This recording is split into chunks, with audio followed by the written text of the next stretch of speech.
What is up, you bunch of crazy motherfuckers? Let me get rid of a couple things here. All right. Welcome to yet another Sacrament podcast. I think this is number 32. Oh, we're almost at the year mark. Maybe. I don't really know when I started. Maybe it was like, I don't know. I want to say it was July or something. I can't remember. I have to go back and look. Welcome to Sacrament podcast number 32. It's summer, which means pretty much everybody's out at the pool or lake or trying not to die of heat. Probably have your computers off and don't want any more heat in the house, so I don't blame you.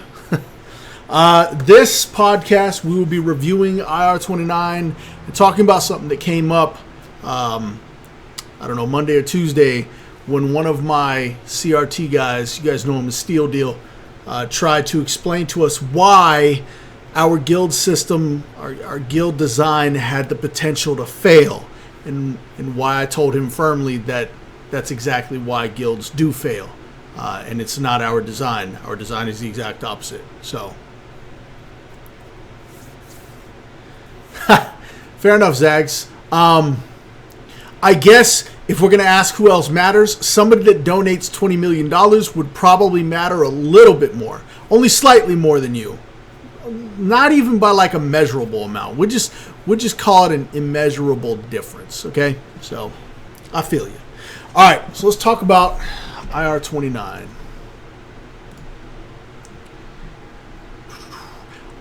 I had this set up, but every time I leave this page, that resets to its normal, so... Crave has no corner. All right, so Vela, who is a twin of Zella, and vice versa, is the goddess of nightmares. She will absolutely terrify you in your sleep. So, some of the fundamental things about Vela, obviously, goddess of nightmares. A difference between her and other deities from her legion is a lot of the other deities will protect their followers from elements that they control. Vela doesn't really work that way. Vela's a manipulative little bitch. She likes to actually send off nightmares to her followers as a reminder that this could always be worse.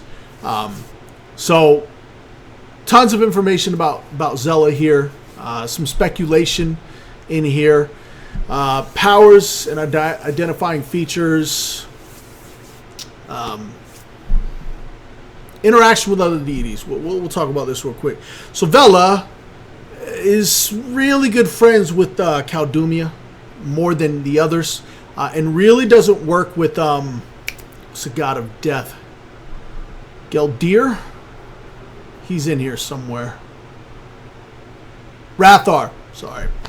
Doesn't really like working with Rathar because you kind of have to be alive in order to receive a nightmare. So her and Rathar aren't at ends. I'm sure she'll do a little bit of like death threats through dreams and whatnot, but for the most part, death is not what she likes to work with. So the other deities in her legion she'll work with just fine, but her favorite is definitely Caldumia. Insanity and nightmares, they go a lot more hand in hand than anything else. As stated here, interaction with the followers.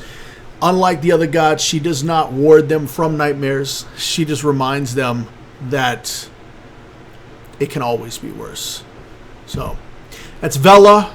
If you're looking for a god or goddess in this instance to follow, and you love anything to do with nightmares and that chaos, then you found your lady. Alright, so let's talk about orcs real quick. Now, there is something very important that we need to talk about real quick. So, the orcs and ogres have some similar physical features. Alright, they both have the fanged lower jaw. The major differences between them, while some orcs will have two horns here, some, not all, they're there from birth as opposed to maturity, and they don't grow. What you see is all they produce.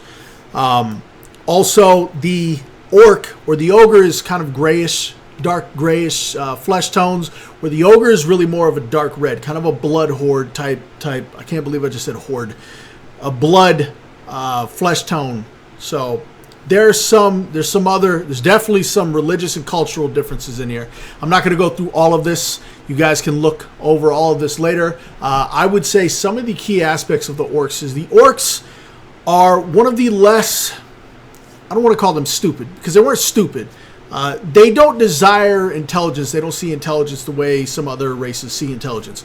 Orcs are your really heavy war-driven. They are very physically capable of doing a lot more things than nearly any other race.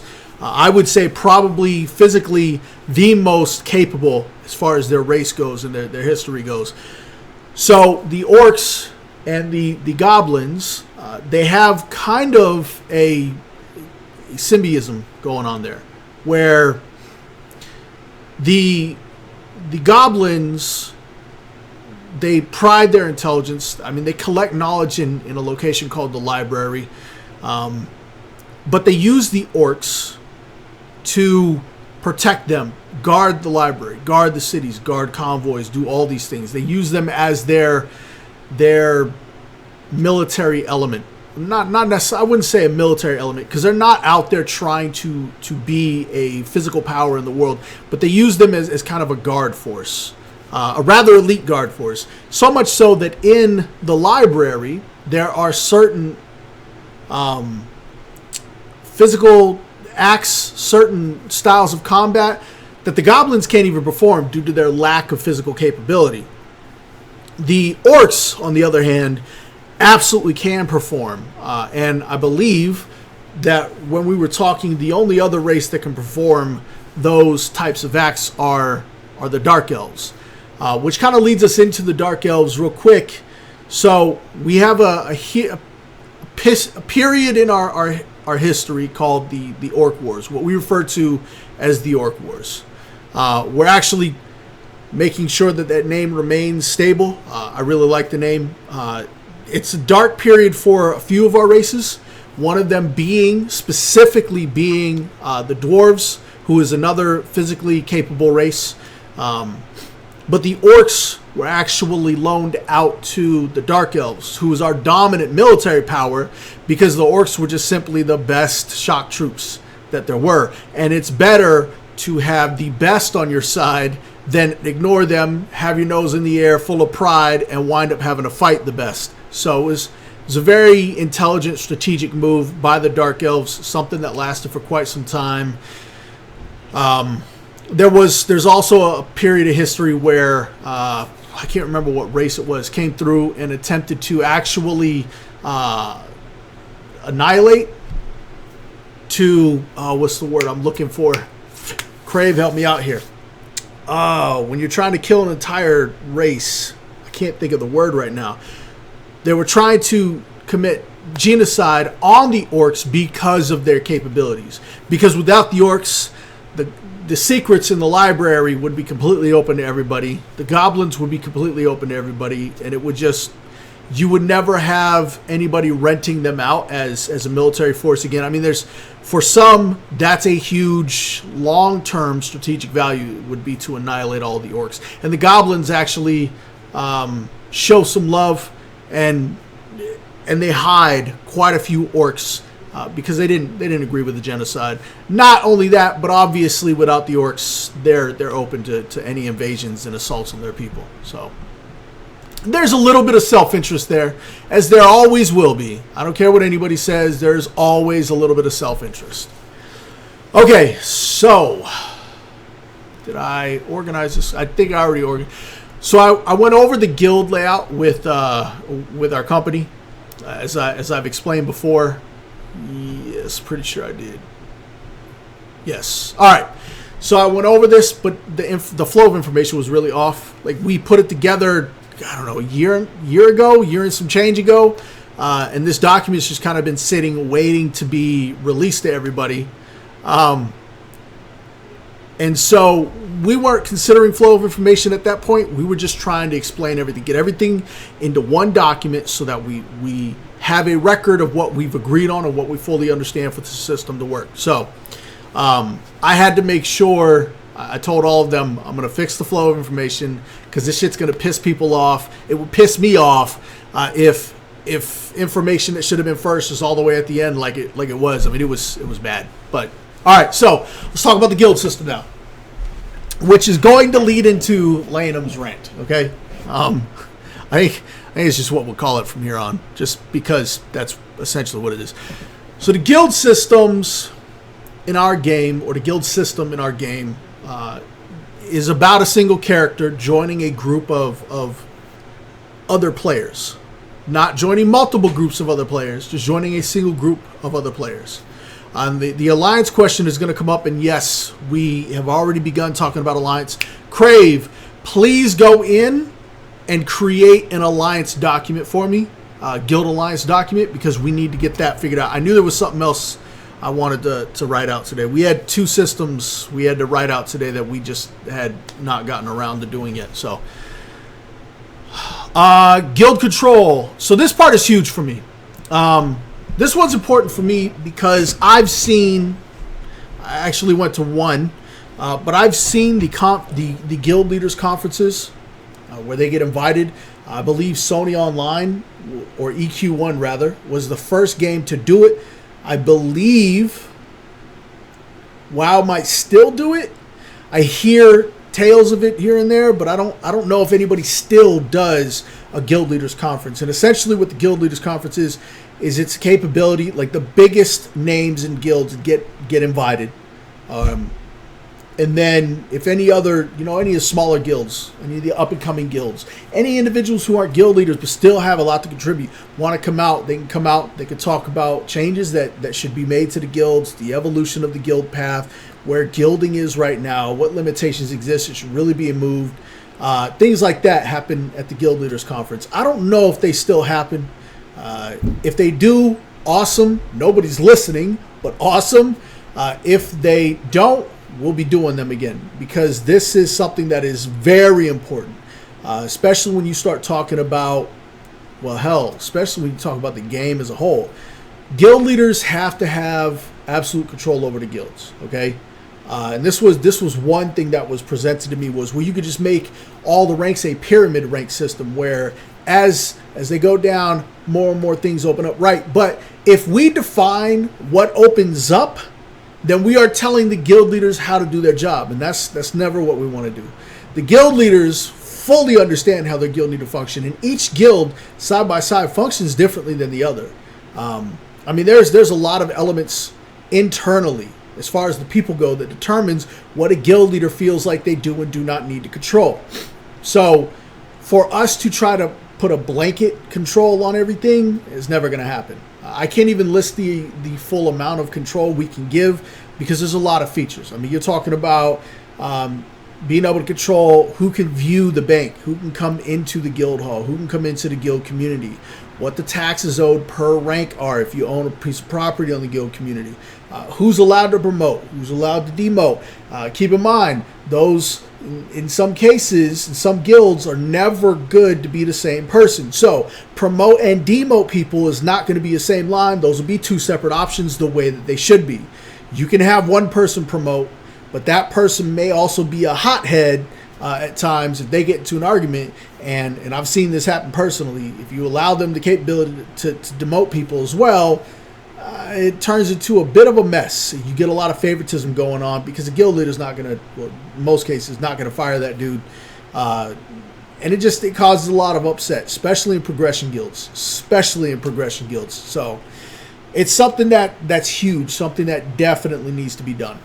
With that, we've actually we've talked about different ways looting can happen now, so that it's not this long endeavor after every kill, but instead can be done at the end of an entire raid, stuff like that. So we're looking forward to releasing some of this stuff as we get it out there, as we're opening up more about and talking about more of these systems. Something that's big here, and this is something that we'll be talking about in the rant. So guild tiers are simple, right? Guild levels. Everybody understands that.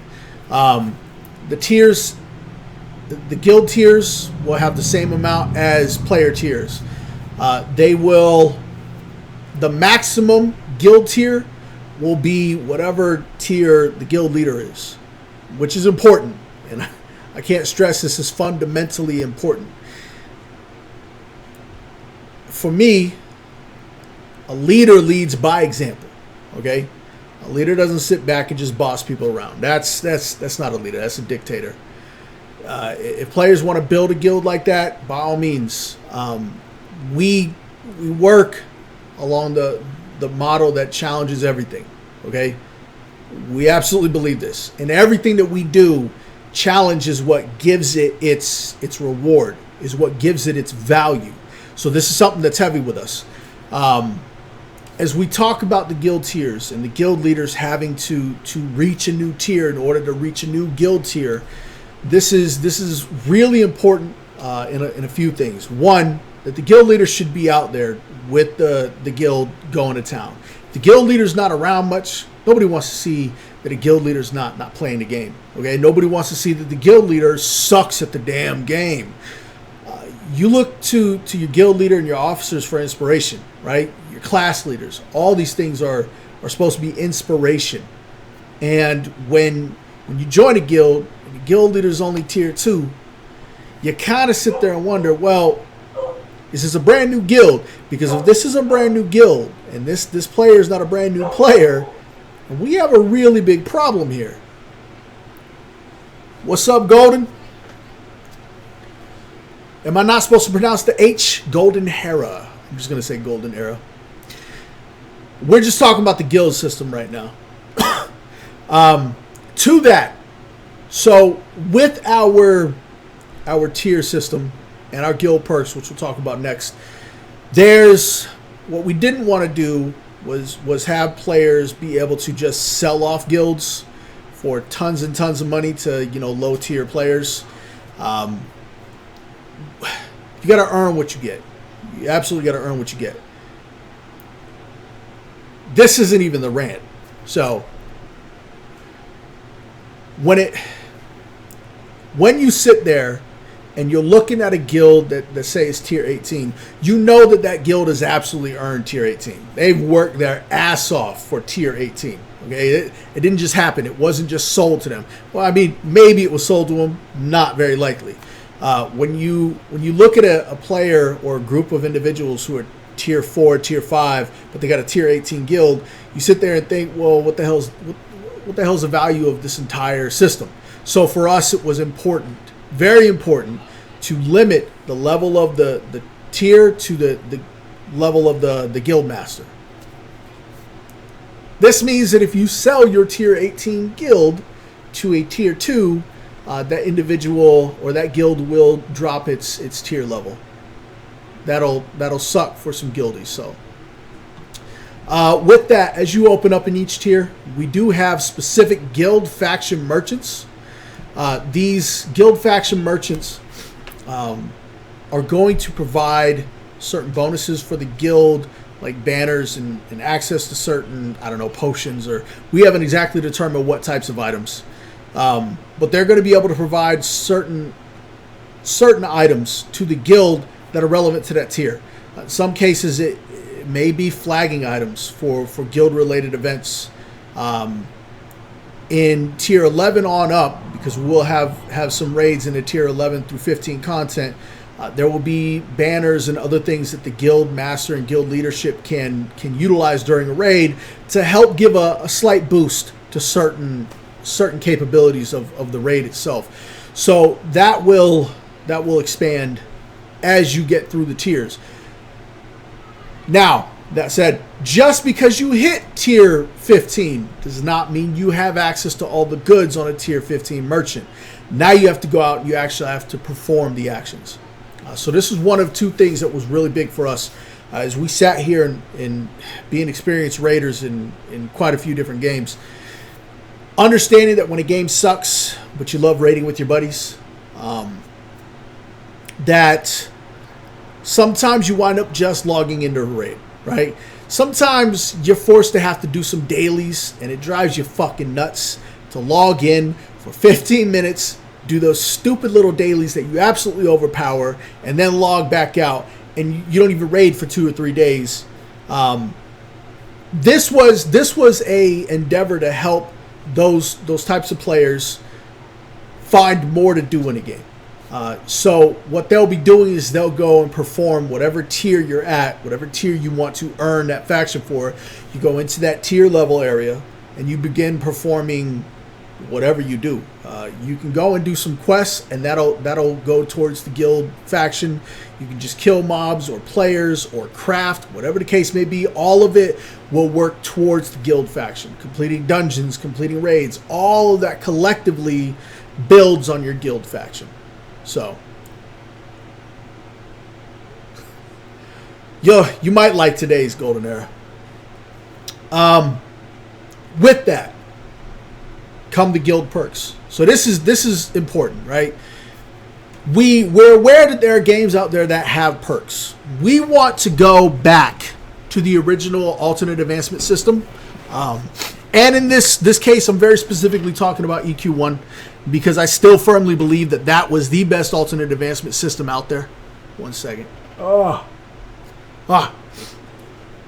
don't like, one of the reasons why I don't like limitations. I don't like forcing you to make decisions. I think if you well distribute and well weight everything, everybody should have access to everything. You may maybe make it expensive past a certain point, or maybe harder to obtain past a certain point, but you don't.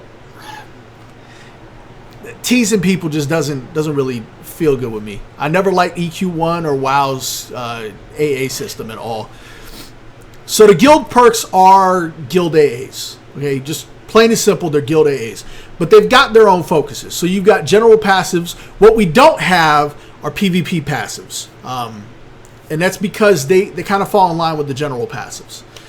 We may add PvP passives, but we first have to go in and absolutely make sure that our PvP is completely and utterly fucking balanced. And I'll be straight up, that's the hardest thing to balance, is going to be the PvP. That one just needs to be balanced from the ground and then built upon, and not built upon and tried to balance. So that's why you don't see a PvP specific one here. So the general passives, these will work in PvP content. Will be just general things that you get while you're PvEing and PvPing. Okay, so it'll be minor increases to resource regeneration, some minor movement speed, and all these will be permanent passives, things that just become a part. Some minor resistances to certain elements, or some increased damage to certain types. I mean, we're talking, the door is completely open on what we can do here. We have not limited any ideas at all. So we're definitely, I mean, you're talking about a board full of AAs that are going to, they'll add more to what you're doing as an individual. And they're going to piss some people off, as you have to prioritize them. You know, maybe you're giving your melee guys a little bit more damage resistance love than your ranged guys, are because they want to do more damage out in the field. I just tell them go out and earn more. So I don't know. Raid passives. So the same thing here, except for these are for raids. General passives, again, so these are earned a very similar way to the guild, or the guild faction is earned. You go out and you just do general stuff in the world. Non-raid, non-crafting related items, just go out and do it. Kill players, do some quests, I don't know, whatever the hell you would do out in the world. Kill NPCs. Exploration might even net a little bit. I don't know. Raid passives. So these will be a little bigger than your general passives. And when I say a little bigger, maybe general passives are like 2% per point, where the raid passives will be more like 1% per point. Raids are not going to be very simple. Even if you maxed out your raid passive boards, you're still going to get your freaking ass kicked. It's just how we've designed our raids. Our raids are absolutely intense, massive fights that you're going to have to get through. So we figure, why not some raid passives? The raid passives I earned by essentially doing anything in the tier 16 plus area, or the tier 11 through 15 raids. Nothing else in the tier 11 through 15 area will benefit or will give you raid passive perks. And then the crafting passives. Same as the other two. Go out and do it by, or you go out and earn the perks by crafting anything under the sun and apply the perks to whatever you want to as a guild leader or guild officer. Guilds can vote on certain things or whatever.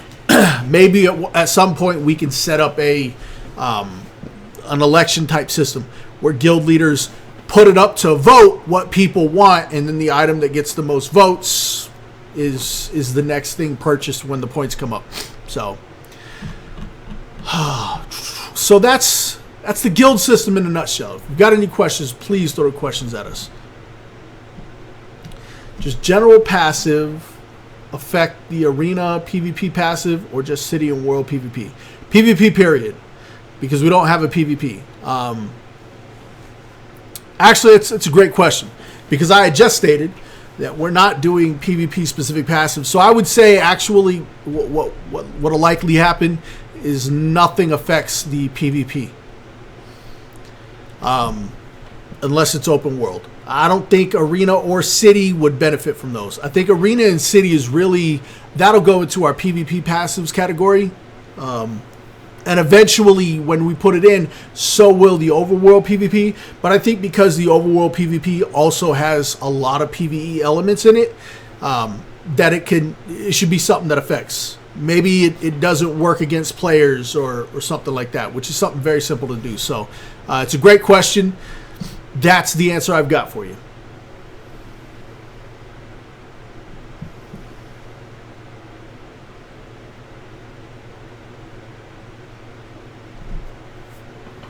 Tiers, again, tiers are not associated with the passives or anything. They level up just by doing. You might have missed that part. Guild tiers level up as you're doing. Just period. That's how they work. Their maximum is your guild leader's max. They're not related to how guild perks are earned at all. They have zero relation to them other than they share a similar scenario, but they're wholly disconnected. Yep. Role-playing guilds. So let's talk about that real quick because this question did come up in our meeting. And I think it's really important to explain this. I'm glad you did bring that part up. We want to push role-playing to a whole new level because it's just stale, right? You role play. What you do is you log into a game, you purchase some costumes, or you go out in the world and you get some costumes, or you trade, or whatever the case may be, and you run some emotes and you yell at other players in bubble chat, okay, and do some emotes. That's the entirety of role playing. Now we're taking it a step further, and we're doing player versus player environment. And we may find a way to link that because that's really created for role players. All right. The player versus player environment, we did not design that for players to take advantage, for role or PvEers and PvPers to take advantage of. We specifically designed that for role players. It's the only system. Well, no, there's a couple small systems that we designed for role players, but it was kind of a later design that we saw that there was the capability to take full advantage of, and we just wrote something up on it. So we want to expand, right? We want to find a way to make that a thing. And we fully understand that going from a tabletop RP to a virtual RP, you lose a lot of capability, right? The tabletop RP, you can get as creative as all fuck. In a virtual RP, oh man, in order to code that kind of creativity, you'd probably have a couple billion lines of code because they'd have to be able to predict every eventuality. And that's a lot more work than you think. So that's my input on the role players, okay? I would love to take a role-playing guild in beta, maybe even alpha. I don't know if we'll have it functioning at alpha, but in beta at least, and get them fully set up on a PvPE server where they're just building and playing through and try to figure out how to weight all this. we have to make sure, absolutely have to make sure it's weighted just like everything else, because there are not restrictions. If you're a PvP guild, right, and you're tier 18, and your guild decides they want it, they fucking hate Sacrament, they're sick and tired of it, it's been 6 months and the shit don't change, and you're already tier 18, and you just fed up with Sacrament's bullshit, Landham can suck a fat dick, and so you want to sell your guild, and there's a PvP or PvE guild absolutely interested. We've got zero anything in place, restrictions in place from selling that. As long as the guild leader is still tier 18, they can still utilize that. So they won't have, some of the perks or anything, but I mean, if they're raiders, they'll go fight for the perks. They'll be absolutely ecstatic to go out and have to earn perks. Okay, so like Crave said, role playing is, he says, a little different. He means a lot. I'm telling you, he means a lot. I don't like his question here because I think it's a little bigotry, if you ask me. But, whatever.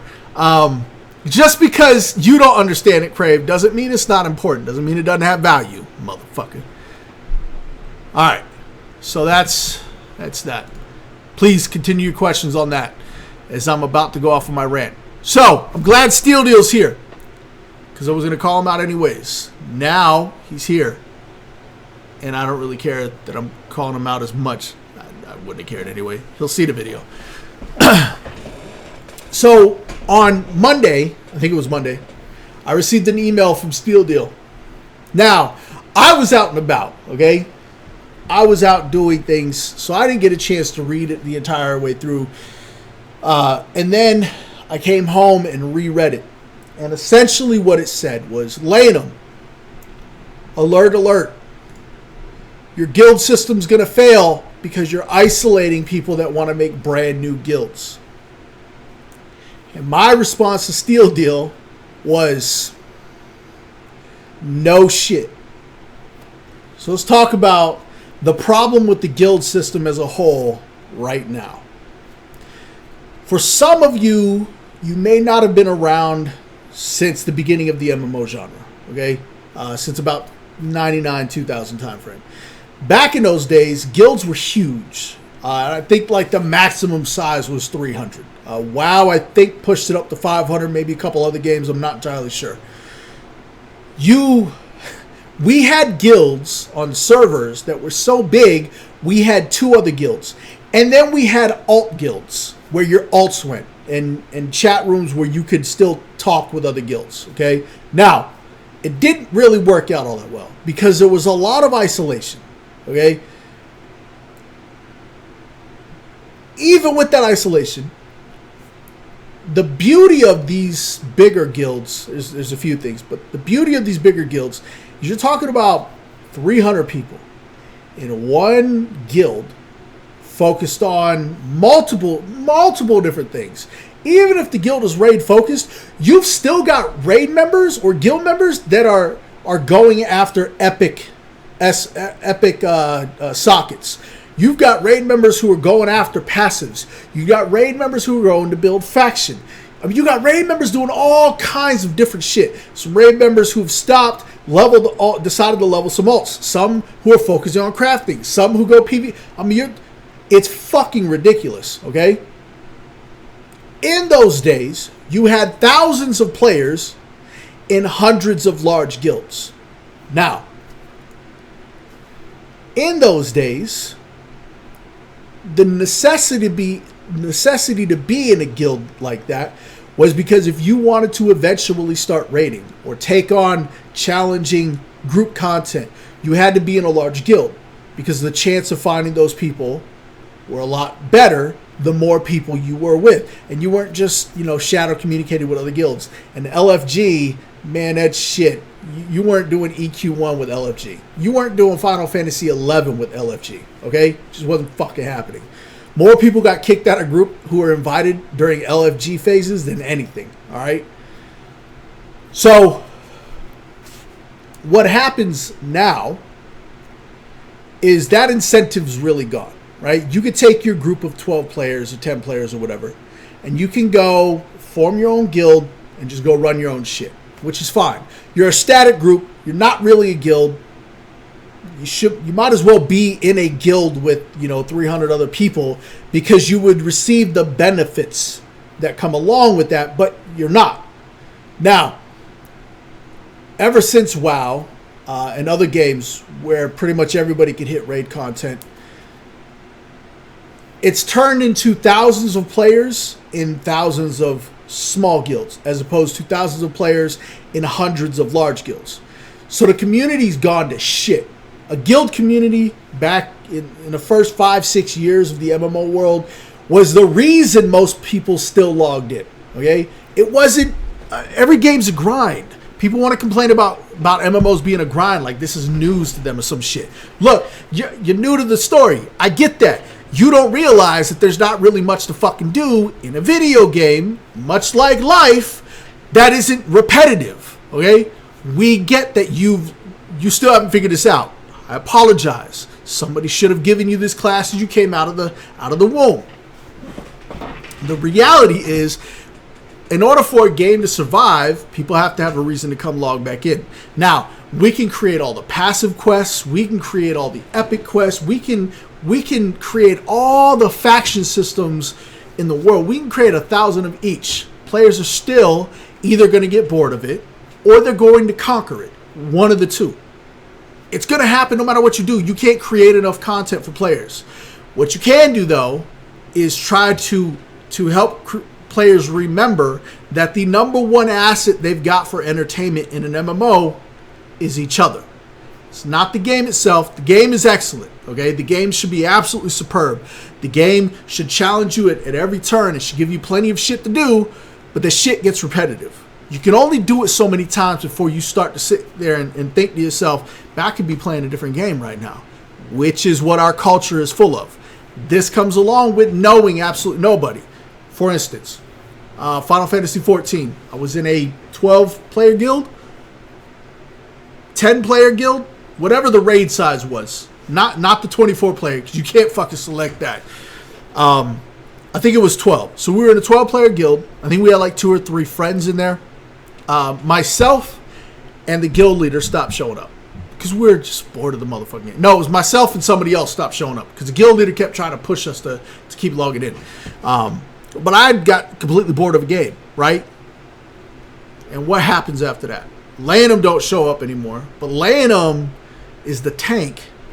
If the tank don't show up, I can't do shit with my guild. So I either got to leave my guild or I'm just going to go find a different game. 9 times out of 10, they just go find a different game. Because that's your buddy. You ain't trying to leave your boys to go to join another guild.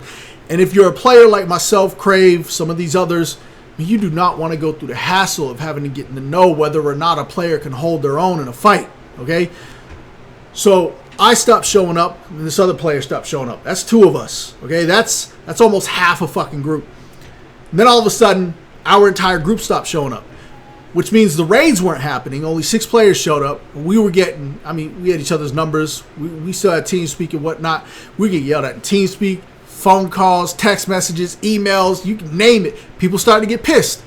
If you're in a 300-player guild, nobody notices that shit. Your friends may notice, but they're just going to, and I've seen this a million times, they're just going to say, well, Lanham ain't here. Any tanks want to do in guild chat. Typically, you know who the good tanks are. Typically, there's quite a few individual players who are really good who aren't a part of any tighter groups. They just kind of roam and they go play wherever with whoever needs them that day. In a 300-player guild, you can do that. In a 300-player guild, that group survives. Those 10 other players continue on. And eventually, I come back and the other person comes back because we miss hanging out with our boys. But when there's no boys to come back to because they're pissed off that we left, nobody's coming back. Your entire community is shit. It's entirely shot. Fuck small guilds. If you yourself want to go make a small guild, do whatever the fuck you want. But as a whole, as an entirety for the MMO community, fuck small guilds. And that's entirely what this system is designed to do. It's designed to draw people in. Okay? Look, if everybody here could be the next major leader, if everybody here could be the next chesty puller, that would be awesome. But I hate to break it to you, most of us ain't fit to lead shit, okay? So you're not going to have the next best fucking guild. I'm not going to have the next best fucking guild. I don't even like being a guild leader. I'm the fucking CEO of Ferocity Unbound. I hate being a guild leader. I don't mind leading groups. I don't mind leading raids. I would much prefer to just lead a small team in a raid or some shit. I would much prefer to have a raid leader who can absolutely perform much better than me. Absolutely desire that, okay? I usually get thrown in the role. Stop trying to just create something that doesn't need to be created. Go make friends with motherfuckers. You are in an MMORPG. If you really want to be in an isolated guild, fine. Whatever. Understand, though, that you are not going to be competitive with anybody. Oh, but we just want to be a family guild. That's fine. There's like 5 other family guilds out there. Guild size max is like, I don't know, 1K, and they've all got 500 plus people in them. Who do you think people are going to? Your 30-player family guild or your freaking 500-player family and friends guild? I'm going to go ahead and tell you that the other guilds probably have more perks, so they're probably going to those guilds. Oh, well, I just want to be a leveling guild. Okay, but there's like 1 million leveling guilds. Guarantee you 5 or 6 of them motherfuckers control the server, okay? They've got people parked out every day, 24 hours a day, spamming guild recruitment messages. Join that guild. Become an officer in that guild. You'll enjoy life a little better, okay? I want to be the leader of a crafting guild. That's not competitive. Bullshit. You don't know fuck all about crafters if you think that's not competitive. Jesus, man. Crafters are some of the... Woo! Cut a crafter's price on the auction house in half and see how competitive that shit is. For those of you who've been there, you know exactly what the fuck I'm talking about. They will tear you a new... They will let everybody know who you are. They will buy all of your shit and then resell it, and you will never be able to... They will learn what you're making, okay? They will learn what you're making, and they will make the mats that you buy absolutely high price. Then they will pull all your shit off the auction house and resell it at the price they want. They know they take a loss, but they get to control the market. And they get to ostracize you. And then they will force you to pay triple so that you have to sell it at their price now. Don't fuck with crafters. Crafters are some of the most vicious people on the planet, okay? Just because they're not raiding or killing other players does not make them friendly all the time, all right? I love crafters. Them bastards caught me off guard one time, and I never fucking... Oh, man, them motherfuckers. So, that's the gist of it. I hate the current guild system and guild community. It drives me insane. Fortunately, our game is difficult enough that players, for the most part, are naturally inclined to join these bigger guilds because they'll have more players to choose from to go and level up or tier up in. Okay, that's just the value of the challenge in the game. Not unfortunately, because I don't think it's unfortunate at all. If you want to start a new guild, you're going to have to consider every aspect of it. Okay, and one of the huge aspects of that is, can I withstand the amount of time it's going to take to tier up and acquire enough perks that people no longer mind being in my guild, and then I can start growing my guild? You're going to have to consider that. If you weren't considering that to begin with, you're a shitty fucking leader anyways. I hate to break it to you, but if you can't see long-term and short-term, you're not a leader. You might think you're a leader, but you're not a motherfucking leader, okay? That's not how that shit works. Besides that, you don't have a business mind at all. And honestly, starting a game in Sacrament, you need a business mind. Hell, starting a guild for the most part, you need to understand marketing. You need a business mind.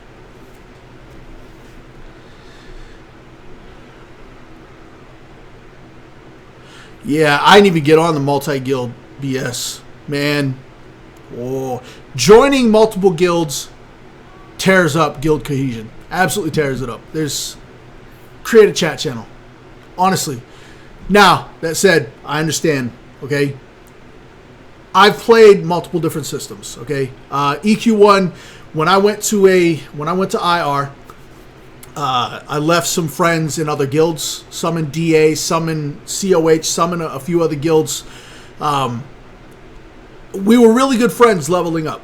we were really good friends up until 2 or 3 of us really wanted to start raiding, right? And in order to raid, you have to be part of established raiding guilds. If you want to learn how to raid, or if you really know how to raid and you want to create a raid team, then you start with a guild that's not established and you build that team. But if you want to get into raiding, you don't start with the teams that are not established. You have to start with the teams that have already beat 2 or 3 of the raids out there, okay? So this is what we did. We actually went a little further than that because they were looking for necromancers specifically. And we just so happened to be necromancers. So my boy Brumman and I joined DA. I did a little shit talking. Pissed off Savard, who was the big badass motherfucker. Like, he was the server SK. But I wound up pissing him off. So he punted me, but IR snatched me up. Just because they needed a necro. I don't think it had anything. Honestly, I don't think I was very good at raiding at that point yet anyways. I was still learning a lot of shit. Like, I had done 5 raids at that point. So it wasn't because I was so great at raiding. I mean, I learned and I became a lot better.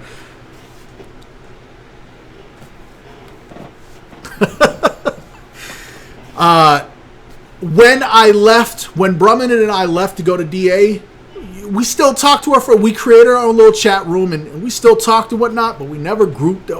We grouped sometimes. For the most part, we never really grouped anymore. We never bonded. We saw each other, or we'd see somebody say something in chat, or looking to buy something, or looking for group, and we'd, send a harassing, tell us some shit. We always had that connection, but we lost connection with our friends, okay? And we gained new connections with the people that were in the guild. I mean, IR was a 300 player. It was capped, okay? This was the first time I had seen an alt guild and a secondary guild, okay? And when I say secondary guild, I mean not really good enough to raid, but friends and family type shit. They can absolutely perform group content. They're good people anyways. And there were two raid teams in the main body. Man, oddly enough, actually, one of my friends, good friends, went into IR before. That might be why I got picked up in IR. Huh. I have to ask him because I got him on Facebook now. But I rebuilt that connection with him and built connection with other people. So I'm not sitting here saying that joining a single guild and then creating a chat handle is going to keep you guys connected. I'm not trying to say that. At the same time, joining multiple guilds doesn't keep you any more fucking connected. Half the time, you're in the same fucking guild with like 50 of the damn people anyways. So why does it matter? Join one guild. Keep it under one house, man. Fly one banner. Stop being a banner whore, you fucking bastards. Anyway, all right, so I wasn't planning on doing it. Crave talked about joining multiple guilds. I just don't like the multiple guild shit. I think it was a good theory. I think it worked great on paper. It just didn't play out. There was a lot of psychology that was never considered. So it just, I'll tell you who had it right though. The guild leaders I talk about that we're hosting summits for, they called that shit over and over and over again. And even I ignored him. I don't know why I ignored him. I usually trust these guys like it's nothing. Even I told him, nah, just give it a chance. You don't know. It might be a good thing, man. It's 5 guilds. Who cares? I still know which guild I raid with. And that shit did not work out like that. So, all right. If you guys have any questions, now is the time to throw them at me before I take off. Because I need to cool the fuck off a little bit. Oh, yes.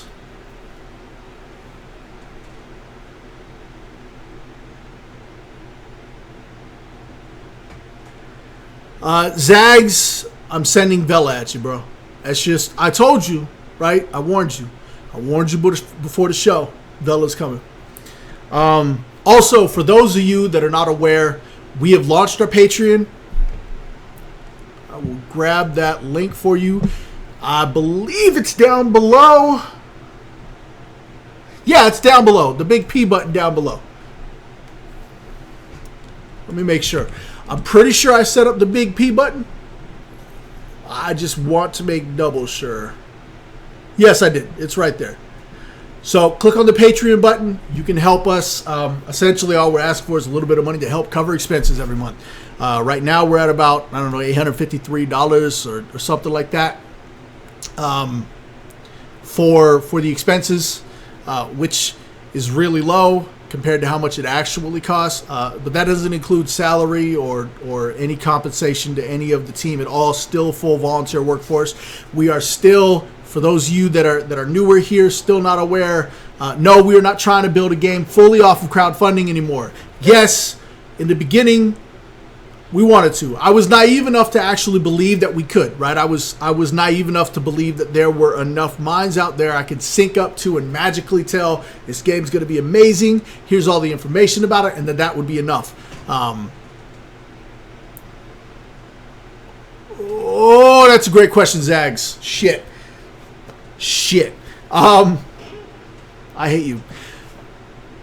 We have since evolved from that thought process. As things always go, when you're put in a position of leadership, either you learn and you excel, or you fucking suck and everybody can see that. So I'm hoping I'm learning and excelling and that I don't look like I suck. Maybe, I don't know. I guess I have to put a poll out there later. I'll ask people in 6 years when we launch the game. How about that? Shut your mouth, Zags! Fuck off! If I sucked, we wouldn't have 50 people here. Okay, 50 volunteers. We wouldn't have 50 volunteers here, man. No. So anyway, what we're working on right now is the card game, Children of the Centaurian. We've got information about that on the website. I should actually provide a link on here because that's something that's really important. We're going to have to start talking about a lot more very soon. I think our first press release about it goes out this coming Wednesday, as a matter of fact. So don't quote me on that. I know it's fucking crazy. I'm doing press releases like crazy now. I have a schedule that we go with every Wednesday. You can look for a Sacrament press release. If your preferred site, MMORPG.com, ones.com, MMOgames.com, if they don't have anything for Sacrament, get on the motherfuckers. We have, so jump on them. I think MMOs.com Korea created a button for us already, or MMORPG.com Korea. One of those Korean ones created a button for us already, so that was pretty fucking cool. Who is messaging me? Oh, shit. Yeah, okay. Crave. You should put that in a motherfucking message and send that over to Corey to do ASAP. CC me on that message. Don't be lazy. It's a fucking easy fix, you fucking fuck. Alright, anyway. So, if you are, because this is important right now, right? If you are a programmer, creature modeler, 2D concept artist, those are big seeks right now. That's what we're looking for right now to help get things going. We are still fully going on Sacrament. It's what we need the programmers and creature modelers for. We are working on building the basic combat build setup in its most prime format that we're going to do pre-balancing in before we start adding everything in. So if you are or know anybody, there is a volunteer form button down below. We don't just do volunteer time, okay? We provide, I don't want to say royalties. We provide term sheets for compensation. We'll just call it compensation. We negotiate compensation with everybody. All of our volunteers, might be a couple that haven't produced something yet, but for the most part, all of our volunteers have term sheets outlining compensation when it's available. When it's available, we will be creating employee / contractor contracts. It's a very weird contract. Agreements? We'll just call them agreements. Hey, it might be why people started calling them agreements. And I believe that's it. Yeah. All right. So let me get my spiel out the way here. Follow us. No, wait. Yeah. Follow us on Twitter. Like us on Facebook. I don't know what you're talking about, Zags. We've also got a link to the Sacrament Reddit page. Links to our website with oh man, I didn't ask anybody if that went out. I don't know if anybody here is registered for the newsletter. If you are, did you get the Sacrament newsletter? Might have had to check. Oh man, I should have done a huge Facebook, Twitter / forum post about that shit. See? Still learning.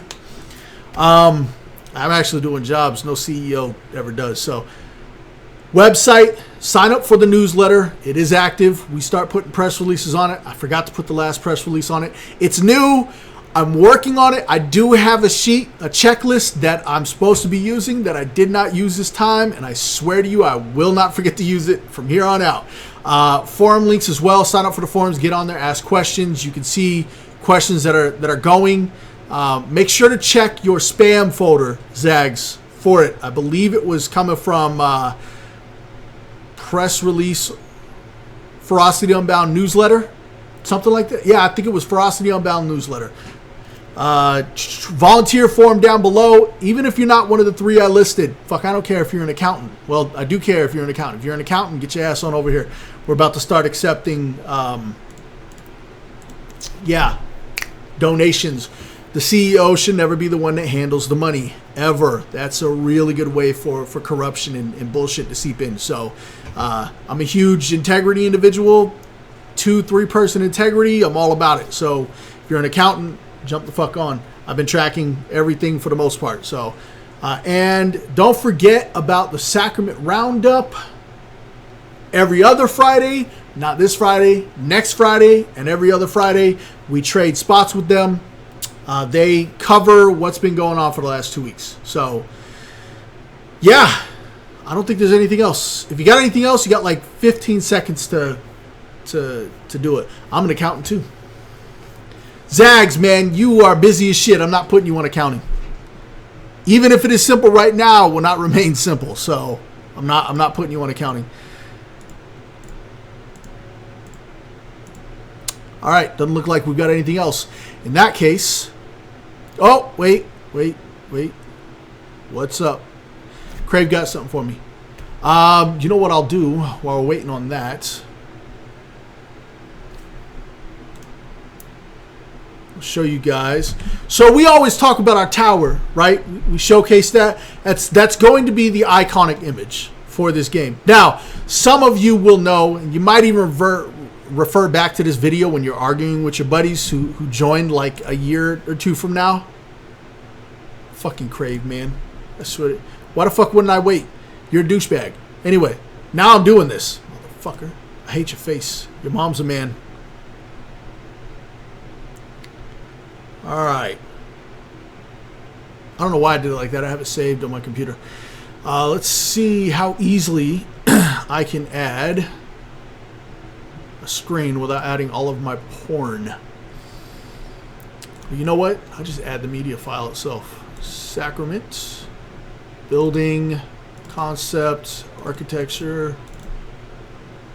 There you go. So this is what that tower is going to look like. So for those that aren't aware, the Sacrament Tower is a huge part of us. You can kind of see it back behind my head. Yeah, that way. That is actually that we've kind of been teasing at that being the tower. It's not really the tower. It's a completely different structure, but it's the closest thing we've had. So it's what we went with. If you saw the video of us doing the first in-game footage, you saw that kind of just block of bullshit standing up with absolutely no texture, no design. That's what this is. This is what that's going to be, okay? And this will be one of many towers, but this will be the important one. And this is actually going to be, I don't want to say side, okay? So the main story, and then this has its own story that has its own expansion, okay? We're not building this game the way typical MMOs are built.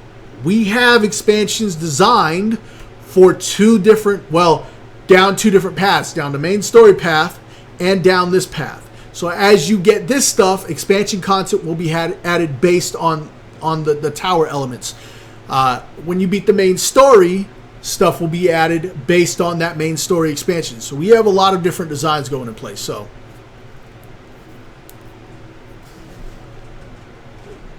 the only thing missing on here that I forgot to mention to Adora was there's supposed to be a a prism up there, just kind of a small thing. I don't know. Maybe it's too small to actually see from here, so it won't matter. Maybe these are the prisms. I don't know. But it's something that I'll talk to Adora and Slayer Serena over. I'm pretty sure she's the one that did this one up, right, Crave? From the conversation we had, it seemed like she was the one that wrote that up. Anyway, so while I thought I was waiting for Crave, I shared that with you, but he's a fucking douchebag, and now I get to go beat his ass at video games. This is why your characters keep disappearing on Kings and Heroes. That's why. Again, Slayer Serena does amazing artwork. All right, so if you have any questions that were not answered here, feel your question wasn't answered appropriately, Steel Deal. I'm not caving in, homie. Small guild system fucking sucks. If that's a rough... Fuck that. Rough sketch. Man. Okay. I'll have to see. I don't know how you get more detail than that. And that's got a lot of fucking detail in it. But you would have to get closer to get more detail at this damn thing. Honestly. Whatever. Anyway, if you got questions, jump over to the forums, start conversations. We can even argue about it. I thought Steel Deal was going to put up a post about guilds and try to weigh in his argument on the forums. I guess not. He said he had some ideas, but he never did a post on the forums. I don't know what that's about. Steel Deal's afraid of our forums, I guess. Steel Deal, you chicken shit. Anyway, enjoy some more music from our amazing composers. Later, motherfuckers.